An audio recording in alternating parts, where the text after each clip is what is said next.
अस्सलाम वालेकुम students, I am Abdul Haseeb और आप देख रहे हैं Excel study centre. I am Ayesha Nawazish. Students, आज की जो वीडियो है ये बहुत से स्टूडेंट्स ने कमेंट सेक्शन में हमसे कहा था कि ये वीडियो बनाएं, तो आज हम ये वीडियो आपके लिए शूट कर रहे हैं। इस वीडियो में हम आपके साथ शेयर करेंगे कि आपने जो लेसन है उसको कैसे लर्न करना है और किस तरीके से आपका लेसन ईजीली और इफेक्टिवली लर्न होगा कि वो आपकी लॉन्ग टर्म मेमोरी में सेव रहे। टाइम भी आपका वेस्ट नहीं होगा, वो लेसन इजीली आप लर्न भी कर लेंगे, टाइम भी सेव होगा और लॉन्ग टर्म मेमोरी में सेव रहेगा। बाद में आप रिवीजन करेंगे तो उस पर ज़्यादा टाइम वेस्ट नहीं होगा।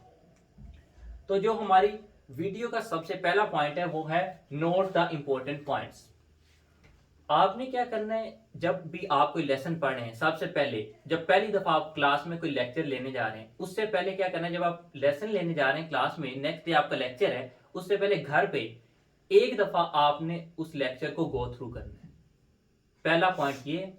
उसके बाद जब आप वहां क्लास में जाएंगे तो जो टीचर हैं जब भी पढ़ा रहे हैं तो साथ साथ आपने क्या करना है, एक हाईलाइटर और एक बॉल पॉइंट या पॉइंटर जो भी आपने अपने पास रखना है, जिससे आप अपनी बुक्स पे या रजिस्टर पे शॉर्ट नोट्स बनाते जाएंगे जो भी टीचर समझा रहे हैं, ताकि वो जो नोट्स हैं, पॉइंट्स हैं, वो घर आके आप रिव्यू करें। तो जितनी भी एक समरी है जो लेक्चर में आपने पढ़ी है वो आपके माइंड में एक समरी बन जाए, यानी कि एक मैप की तरह बन जाए। जब आप ताकि लेसन लर्न करने लगें तो वो सारे पॉइंट्स आपके जेहन में रहेंगे और इजीली आप फिर उस लेसन को, पूरे लेसन को लर्न कर सकेंगे। यस स्टूडेंट्स, ये जो हमारा फर्स्ट पॉइंट था, आपने जैसे ही आपके सारे नोट्स रेडी होते हैं आजकल, तो आप स्पेशली जो बुक्स वगैरह से प्रिपेयर करते हैं, लॉन्ग क्वेश्चंस, एसेज और बाकी सारी जो लेंथी चीजें हैं, तो आपने क्या करना है, वो सारा एक दफा जाने से पहले ये जो भी आपका लेक्चर है गो थ्रू करने, और आने के बाद भी एक दफा आपने उसे कम्प्लीटली देखना जरूर है सारे लेक्चर को। लेकिन जो आपके इंपॉर्टेंट पॉइंट्स होंगे वो आपके लिए हेल्पफुल किस तरह होंगे कि घर आने के बाद आपने अपना सारा लेक्चर एक दफा गो थ्रू कर लिया, वो आपकी शॉर्ट टर्म मेमोरी में सेव हो गया। लेकिन वो जो इंपॉर्टेंट पॉइंट्स का आपको फायदा क्या होगा कि after 7 days, after a week, आपने उन इंपॉर्टेंट पॉइंट्स को सिर्फ दोबारा रिवाइज कर लेना है। अब इस तरह जो वो लेक्चर या जो भी वो लॉन्ग क्वेश्चन है, आपकी वो लेंथी चीज शॉर्ट टर्म मेमोरी में सेव हुई थी, वो आपकी लॉन्ग टर्म मेमोरी में सेव हो जाएगी। तो ये इंपॉर्टेंट पॉइंट्स लिखने का फायदा ये है कि आफ्टर 7 डेज जब आप इन सबको रिवाइज करेंगे तो वो सारा लेक्चर आपके जेहन में दोबारा आ जाएगा। और दूसरी इंपॉर्टेंट पॉइंट ये है कि आपने जब भी अपने नोट्स बनाने हैं तो उसमें ये चीज पहले भी हमने वीडियोस में बहुत क्लियरली आपको कहा है कि उसमें आपने वर्ड्स को हाईलाइट करना है, स्पेशली जो एसेज और लॉन्ग क्वेश्चंस है। तो उसमें जो वर्ड्स हाईलाइटेड होंगे वो बहुत ज्यादा हेल्पफुल होते हैं, उससे एक पूरी वो समरी जो होती है वो आपके सामने आ जाती है। जी स्टूडेंट्स, नेक्स्ट जो हमारा पॉइंट है वो निमोनिक्स का है कि आप अपने जो स्टडी है उसके अंदर निमोनिक्स का यूज करें। जिस तरह आप केमिस्ट्री पढ़ रहे हैं तो पीरियोडिक टेबल है, वो बहुत ही एक इंपॉर्टेंट चीज़ है, मेन बैकबोन है पूरी केमिस्ट्री की। वो लर्न करेंगे तो आगे जितने भी चैप्टर्स आप स्टडी करेंगे केमिस्ट्री के, मैट्रिक में भी और ख़ास तौर पे एफएससी में, क्योंकि एफएससी में रिएक्शंस वगैरह बहुत ज़्यादा होते हैं, अगर आप पीरियोडिक टेबल पे ग्रिप कर लेते हैं तो वो चीज़ें आप इजीली लर्न कर सकते हैं, उनके निमोनिक्स। इसके अलावा बायो में बहुत सी चीज़ें होती हैं जो आपके माइंड से स्किप हो जाती हैं। जिस तरह आप अगर बोन्स का टॉपिक पढ़ें, चैप्टर देखें, तो बोन्स के अलावा किंगडम एनिमेलिया का जो चैप्टर है उसे आप देखें। ये दोनों चैप्टर, इसके अलावा बाकी सारे बुक्स में भी कुछ कुछ टॉपिक्स आते रहते हैं जिनमें निमोनिक्स की ज़रूरत पड़ती है। अब बोन्स का चैप्टर है, उसमें आपके स्कल बोन्स हैं, इसके अलावा बाकी बॉडी की बोन्स हैं, तो उन्हें वैसे याद रखना मुश्किल है। लेकिन अगर आप कोई निमोनिक बना लेंगे, उसके थ्रू लर्न करेंगे, तो वो इजीली टॉपिक आपको लर्न भी रहेगा और कभी भी आपकी मेमोरी से स्किप नहीं होगा। इनशाला हम जितनी भी निमोनिक्स की वीडियो है इस पर भी वर्किंग कर रहे हैं, ये जितने भी इंपॉर्टेंट टॉपिक्स होंगे उनके जो निमोनिक्स वगैरह हैं वो आपको शेयर कर देंगे, ताकि इजीली आप वहाँ से वो देखें और अपने जो स्टडी पैटर्न है, लेसन लर्निंग के पैटर्न में उन्हें अप्लाई कर सकें। और स्टूडेंट्स, ये जो निमोनिक्स की टेक्निक है, स्पेशली एमकैट में ये बहुत इंपॉर्टेंट है, बहुत जरूरी है, क्योंकि आपके पास टाइम शॉर्ट होते हैं, चीजें स्किप हो रही होती हैं, स्पेशली ड्यूरिंग द एग्जाम। तो अगर शॉर्ट टर्म्स ये निमोनिक्स आपने लर्न किए होंगे तो वो आपको जेन से स्किप नहीं होंगे, उस वक्त प्रेशर होते हैं तो जो थोड़ी डिफरेंट, ऑब्वियसली ये जो निमोनिक्स है ये टेक्निक इस तरह के कोई जॉली सेंटेंसेस या इस टाइप के हों ताकि जो चीजें आपको लर्न रहे और प्रेशर में भी आपके जेन से स्किप ना हो। तो ये जो निमोनिक्स की टेक्निक है ये स्पेशली एमकेट के स्टूडेंट्स के लिए बहुत इंपॉर्टेंट है, और मैंने भी ड्यूरिंग माय एमकेट स्टडी जो जो निमोनिक्स यूज़ किए या जितनी भी इस तरह की जो नोट्स हैं वो मैं इंशाल्लाह आपके साथ सारे शेयर करूंगी। जी, अब जो थर्ड और सबसे इम्पोर्टेंट पॉइंट है वो फ्लो चार्ट्स का है, फ्लैश कार्ड्स और टेबल्स का है। यानी कि अब आपने पहले जो स्टेप्स थे, पहले घर से लेसन रिवाइज किया, फिर उसके बाद क्लास में जाके लेक्चर पढ़ा। सेकंड स्टेप ये था, लेक्चर के दौरान आपने कुछ जो टीचर्स ने समझाया जो आपको लगा कि बुक से थोड़ा सा अलग है, उसके पॉइंट्स नोट किए, अपने स्टिकी नोट्स पे चिपका लिए या लेदर रजिस्टर पे, और घर आके रिवाइज। ये थर्ड पॉइंट था। अब इसके बाद जब आपने पूरा लेसन एक दफ़ा लर्न कर लिया है, तो आप क्या करें कि जो लेसन लर्न की है, क्योंकि आपके पास इतना सारा टाइम नहीं होता कि आप हर एक क्वेश्चन को पूरा पूरा लिख के चेक करें, तो क्या करें आप ओरली ये इनके बुक को बंद करके साइड पे रखें जब आपका लेसन लर्न हो जाए। फिर या तो आप फ्लो चार्ट बना लें एक कॉपी के ऊपर, क्योंकि इससे आपका टाइम सेव होगा। यानी कि एक लॉन्ग क्वेश्चन जो कि आपने आधे घंटे में लिखना है, वो 5 मिनट में फ्लो चार्ट की फॉर्म में आप जल्दी से बना के चेक कर लेंगे। और वो अगर आप सारे क्वेश्चंस नहीं भी इस तरह करना चाहते, क्योंकि एक एक दफा तो आपने सारे क्वेश्चंस को इस तरह करना है जब टीचर्स पढ़ा रहे घर आ रहे, लेकिन जब आपके टेस्ट होते हैं 2 चैप्टर्स के, 3 के या फुल बुक के, तब आपके पास इतना ज्यादा टाइम नहीं होता। तो क्या करें, अपना जब चैप्टर रिवाइज कर लें पूरा, तो किसी को भी कहें कि आपके लिए कोई एक टॉपिक सेलेक्ट करें, कर दें, तो आप उस टॉपिक का फ्लो चार्ट बनाएं जुबानी।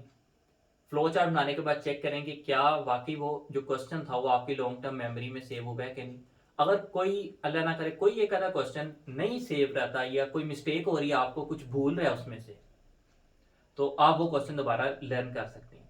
इसी तरह अगर आप बोर्ड के एग्जाम्स तक प्रैक्टिस करते जाएंगे तो इंशाल्लाह आप इतने परफेक्ट हो जाएंगे कि जब आप बोर्ड में रिवीजन करें तो कोई आपको ऐसी प्रॉब्लम नहीं आएगी।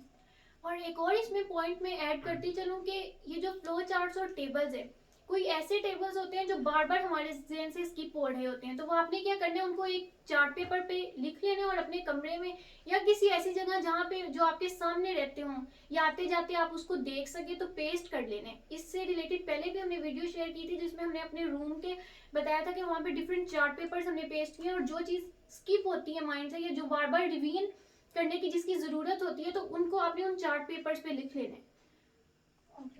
तो अब जो ये पॉइंट है, ये जितने भी पॉइंट है, ये आपकी लर्निंग में बहुत ही ज्यादा, आपको फील नहीं होता लेकिन इम्पैक्ट बहुत ज्यादा क्रिएट करते हैं कि आपने बैठ के पढ़ना कैसे, सिटिंग पोस्चर क्या होना चाहिए।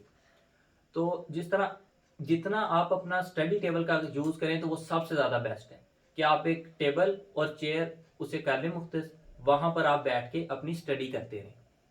जिस तरह आप बेड पे बैठ के या ज़्यादा कंफर्टेबल होके अगर आप पढ़ेंगे तो वो चीज़ें आपको लर्न तो होंगी लेकिन उतनी इजीली, ज़्यादा इजीली नहीं होंगी, क्योंकि आपका जो माइंड है वो कंफर्ट और लर्निंग के दोनों मोड के अंदर कोई मॉडरेट फॉर्म में सेट होता है।